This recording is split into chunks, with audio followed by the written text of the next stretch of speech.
Hello everyone, welcome you all to MS alpha classes. Students, आज हम इस class में नाइन्थ क्लास का न्यू चैप्टर नंबर 5 स्टडी करेंगे। चैप्टर 5 है introduction to Euclid's geometry. Euclid geometry का जस्ट इंट्रोडक्शन दिया है आपको नाइन्थ क्लास में। तो यूक्लिड्स एक ग्रीक मैथमेटिशियंस थे जिन्होंने कुछ एक्सियम्स और कुछ पोस्टुलेट्स दिए हैं जो मैथ्स में अप्लाई होते हैं। तो क्या है axioms? Axioms are used throughout mathematics. Axioms maths के सभी पार्ट्स में यूज होते हैं, सभी पार्ट्स में अप्लाई होते हैं। Like statics, trigonometry, algebra, arithmetical mathematics, maths के सभी ज्योमेट्री, जितने टाइप का भी मैथ्स हम पढ़ते हैं उन सभी टाइप के मैथमेटिक्स में एक्सियम्स यूज होते हैं। पोस्टुलेट्स ये ओनली ज्योमेट्री में यूज होते हैं, used only in geometry. Postulates ऐसे स्टेटमेंट्स होते हैं जो ज्योमेट्री में यूज होते हैं ओनली, बट एक्सियम्स सभी में यूज होते हैं। मैथ्स के जितने भी पार्ट हम स्टडी करते हैं, जितने टाइप का भी मैथमेटिक्स हम पढ़ते हैं वो सभी में यूज होते हैं। तो अब हम पहले एक्सियम्स को वन बाय वन स्टडी करेंगे। क्या है एक्सियम्स?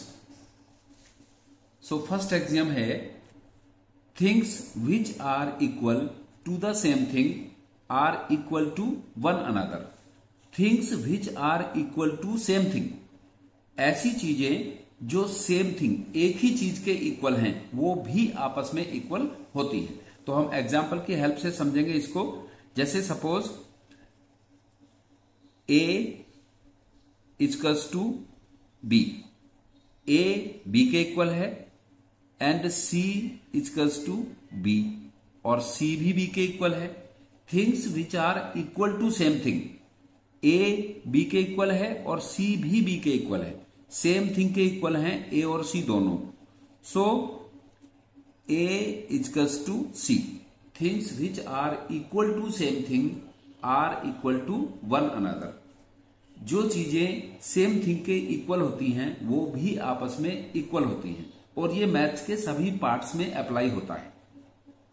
सेकंड एक्सियम है if equals are added to equals the whole are equal. अगर इक्वल में इक्वल ऐड करते हैं, जैसे 2 इक्वल्स टू 2, क्लियर है? 2 इक्वल्स टू 2। अगर हम इस 2 में भी 1 प्लस करें, इस 2 में भी 1 प्लस करें, तो रिजल्ट कितना होगा? 3 इक्वल्स टू 3। ये सेकंड एक्सियम है if equals are added. Equal add किया हमने, 1 इधर ऐड किया और 1 इधर ऐड किया। 2 इक्वल्स, इक्वल 2 और 2 ऑलरेडी इक्वल थे, इक्वल में हमने इक्वल ऐड किया, द होल आर इक्वल, तो उसका रिजल्ट इक्वल ही आता है। ये सेकंड एक्सियम है। ये और ओनली अर्थमेटिक में यूज नहीं होता, ये सभी टाइप के मैथ्स जो हम स्टडी करते हैं सब में यूज होता है। फिर थर्ड एक्सियम है if equals are subtracted from equals. ये सेम इसी के जैसा है बट इससे अपोजिट है। इसमें ऐड किया था हमने, इसमें सब्ट्रैक्ट करना है। If equals are subtracted from equals, जैसे 5 equals to 5। If equals are subtracted, 5 में से 5 और 5 इक्वल हैं दोनों, इसमें से भी हम 2 माइनस करते हैं, इधर से भी 2 माइनस करते हैं। हम कोई भी एग्जांपल ले सकते हैं बट स्टेटमेंट है equals are subtracted from equals. 5 और 5 इक्वल थे, उन दोनों में से हमने इक्वल सब्ट्रैक्ट किया, तो रिजल्ट इसका द रिमाइंडर 3 इक्वल्स टू 3। सो ये 3 इक्वल्स टू 3 आता है। ठीक है, आई होप आपको क्लियर हो रहे होंगे एक्सियम्स क्या हैं और किस तरह से हमें इनका यूज करना है। फिर फोर्थ एक्सियम है things which coincide with one another are equal to one another. Things which are coincide with one another, ऐसी चीजें जो कोइंसाइड करती हैं, ओवरलैप करती हैं, एक जैसी होती हैं। कोइंसाइड विद वन अनदर, जो एक जैसी होती हैं, are equal to one another. जैसे A equals to B, things which are coincide with one another, हमने ये कंसीडर किया कि जैसे ए बी के इक्वल है, ए बी के इक्वल है, are equal to one another, अगर ये कोइंसाइड करती हैं मीन्स एक जैसी हैं, या हम ये कह सकते हैं कि सपोज ए और ए दोनों सेम है, ए और ए दोनों सेम है, विच कोइंसाइड विद वन अनदर, जो एक जैसी दिखते हैं, सेम दिखते हैं, जैसे ए इक्वल्स टू ए दिखता है, हम इसको यहां लिख लेते हैं, ए इक्वल्स टू ए, इक्वल है दोनों, ये दोनों एक से दिखते हैं, विच कोइंसाइड विद वन अनदर, ए और ए सेम है तो ये आपस में इक्वल भी होते हैं। अगर ए और ए सेम है, एक से दिखते हैं, तो ये आपस में भी इक्वल होते हैं। ये फोर्थ एग्जाम था इसका, आई होप आपको समझ में आया होगा। Exam 5, the whole is greater than the part. Whole is greater than the part, कोई बॉडी होती है, कोई नंबर होता है, तो कोई भी एक नंबर जो होता है उसके पार्ट से वो हमेशा ग्रेटर होता है। जैसे अगर हम सपोज करो यहां पर एक नंबर ले लेते हैं, या फिर यहां पर हम एक क्वांटिटी ले लेते हैं, सपोज ये 100 लीटर है, 100 लीटर हमने यहां पर एक क्वांटिटी ली है यहां पर, तो अब हम इसको स्प्लिट करें अगर 20 प्लस 80 में, 100 इक्वल्स टू 20 प्लस 80, तो ये 100 whole is greater than the part. 100 को हमने 2 पार्ट्स में स्प्लिट कर लिया 20 प्लस 80 में, तो ये 100 20 से ग्रेटर है, 100 20 से ग्रेटर होगा, और 100 80 से भी ग्रेटर होगा।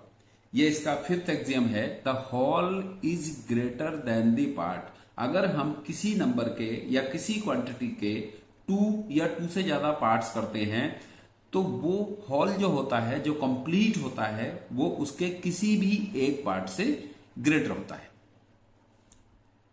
ठीक है।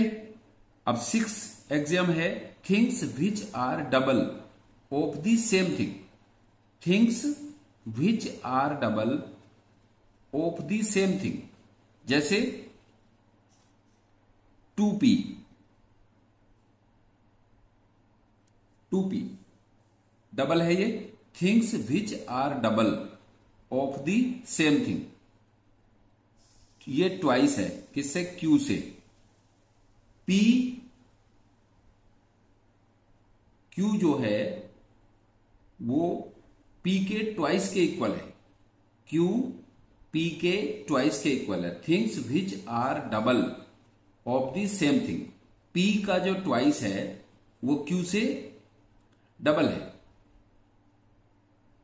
And are equal to one another. और दूसरा सपोज एक और ले लेते हैं हम, जैसे r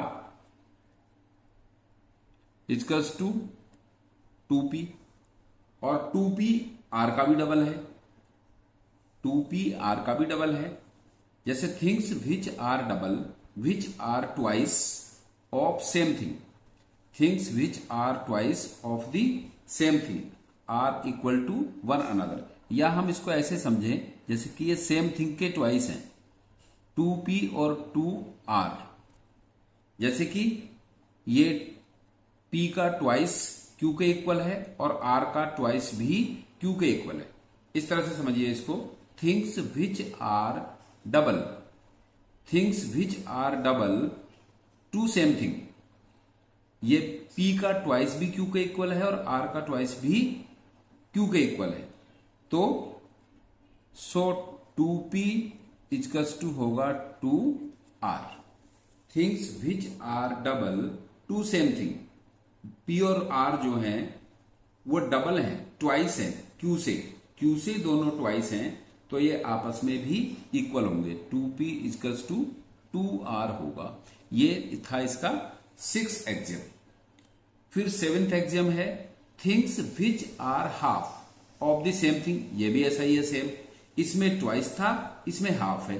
जैसे हम करें p/2 equals to q, and r by 2 equals to q। ये p का हाफ है, ये r का हाफ है, और दोनों ही q के इक्वल हैं, दोनों ही q के इक्वल हैं। सो p बाई 2 इक्वल्स टू होगा r बाई 2। तो ये थे इसके 7 एक्सियम्स जिनका यूज मैथ्स के सभी पार्ट्स में, सभी टाइप के मैथमेटिक्स में हम करते हैं।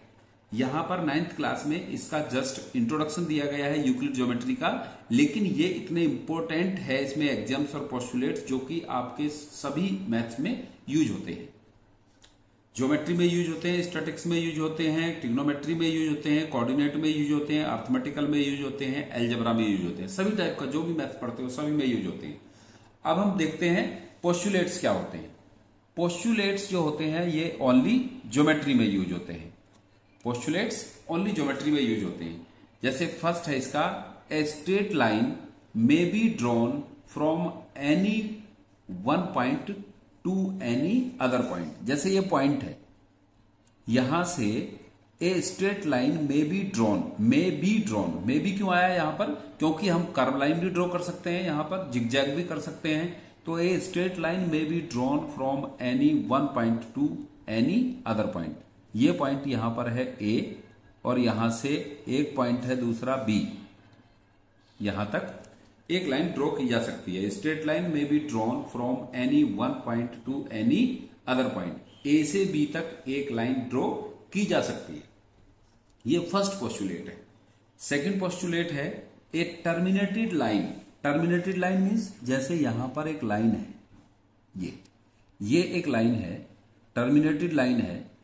टर्मिनेटेड मीन्स एक लाइन का पार्ट है, और terminated line can be produced indefinitely. इसको हम इधर भी इनडेफिनेटली पॉइंट तक बढ़ा सकते हैं, और इधर भी इसको इनडेफिनेटली पॉइंट तक, इनफाइनाइट तक बढ़ा सकते हैं। A terminated line can be produced indefinitely in both the sides. I hope आपको ये पॉइंट क्लियर हो गया होगा। ये टर्मिनेटेड लाइन थी पी क्यू, और इसको हम इनडेफिनेटली बोथ साइड में एक्सटेंड कर सकते हैं।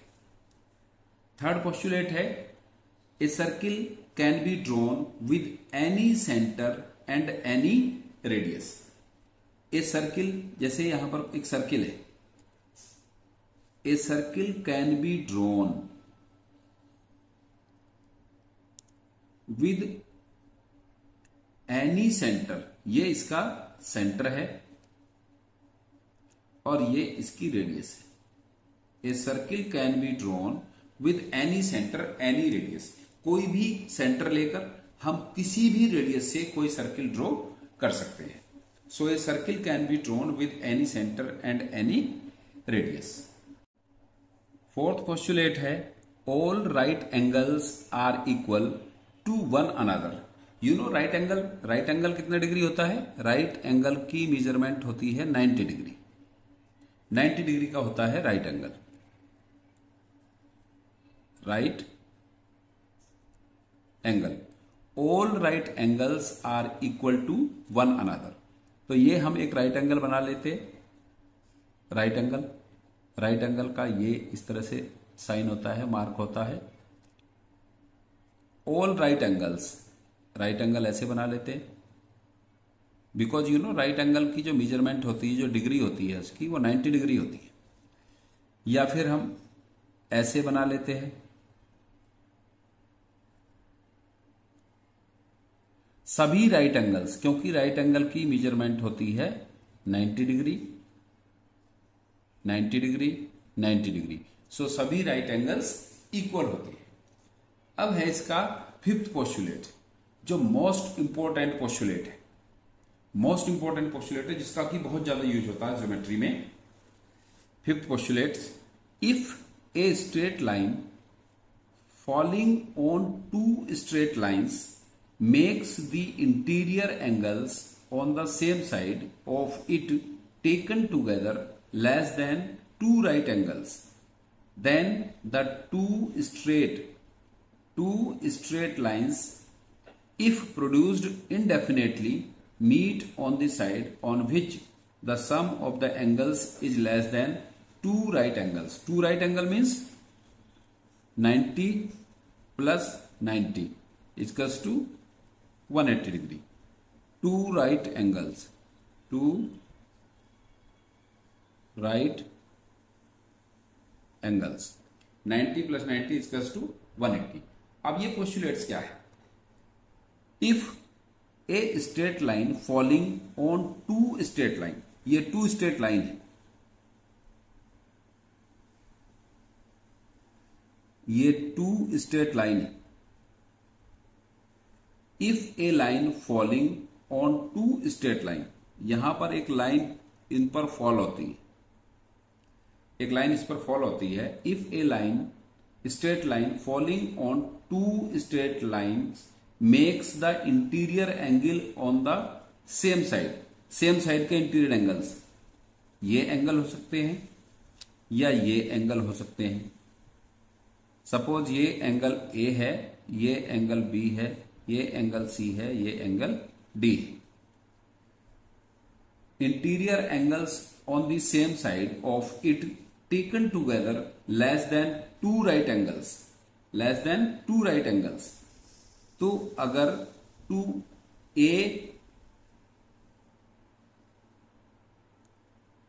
ए प्लस सी और B plus D, B plus D taken together less than two right angles, अगर ए और सी एंगल का सम लेस देन, ए और सी एंगल का sum less than two right angles होता है, less than two right angles. Two right angles का sum कितना होता है? 180। अगर 180 से लेस देन होता है, अगर इनका सम लेस देन 180 डिग्री होता है, या बी प्लस डी का सम लेस देन होता है, 180 से लेस देन होता है, और बी प्लस डी का सम लेस देन 180 होता है। तो पोस्टुलेट्स में है if a straight line falling on two straight lines makes the interior angles on the same side, same side के ए प्लस सी या B plus D makes interior angles on the same side of it taken together less than two right angles, अगर two right angles से less than होता है इसका sum, then the two straight lines if produced, अगर इनको हम produce करते हैं indefinitely, meet on that side on which the sum of the angles is less than two right angles। जिस तरफ, जैसे कि आपको यहां दिख रहा होगा कि ये b प्लस डी जो है इनका सम a प्लस सी से स्मॉलर है। अगर इन दोनों का सम स्मॉलर है तो मतलब ये कम है, तो फिर ये कितना होगा? ये 180 से लेस देन होगा, और 180 से लेस देन होगा तो फिर ये कहीं ना कहीं जाके इंडेफिनेटली इंक्रीज करने पर कहीं ना कहीं जाके ये डेफिनेटली मीट करेंगी। Meet on the side on which the sum of the angles is less than two right angle. जिस तरफ भी अगर टू स्ट्रेट लाइन को एक लाइन फॉल होती है उस पर, तो एक साइड के इंटीरियर एंगल्स का सम, जिस साइड के इंटीरियर एंगल्स का सम लेस देन 180 होगा, उस तरफ की लाइन को इंडेफिनेटली एक्सटेंड करने पर वो किसी ना किसी पॉइंट पे जाके मीट करती हैं।